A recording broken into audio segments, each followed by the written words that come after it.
होइन दाइ के गर्नुहुँदैछ हौ? ए म यहाँ सुँगुर मासु पकाइरहेको छु यो सुँगुर मासु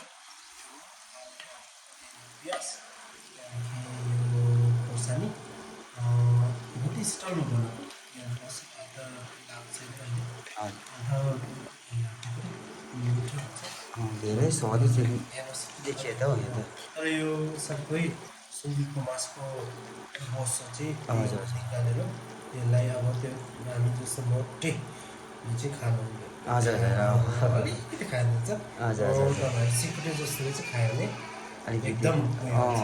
हजुर हजुर एकदम चाहिँ थाहा छ पर्छ नि तपाईँलाई? एकदम जिउ पनि लाग्छ नि जिउ लाग्छ कोलेस्ट्रोल हजुर। त्यो कारणले मोटे मान्छेले यो बोसो खानु हुँदैन त्यो बोसो पाइन्छ हौ यो कारणले यो बोसो सबै निकालेर पठाउनुपर्छ यो सबै हेर्नुहोस् त्यहाँ कोलेस्ट्रोल अलिक घट्यो नि अब बेसी निकै अहिले हो एउटा राइट एमाउन्ट अलिकति खाँदा हुन्छ दाइ दाइ हेल्दी डाइट पनि देखिन्छ नि हेल्दी अलिकति डाइट। चपाउन मिठो मिठो लाग्यो त खोइ मिठो मिठो भाषा अलिकति चपाउनु भयो कस्तो यो सेतो चाप्ने कि नाइ नाइ म त त्यो बसो मात्र मनपर्छ है बोसो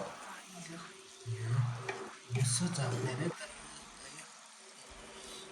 यो खोर्सानीसँग हेर्नुहोस् खोर्सानी त नाइ खोर्सानी मेरो बुढो पर्छ है हजुर म टेस्ट गरिहाल्यो अब एकदम कस्तो छ हजुर? हजुर तर दामी के तर अलिकति टमेटो सस चिली सस लाग्यो यस्तो यस्तो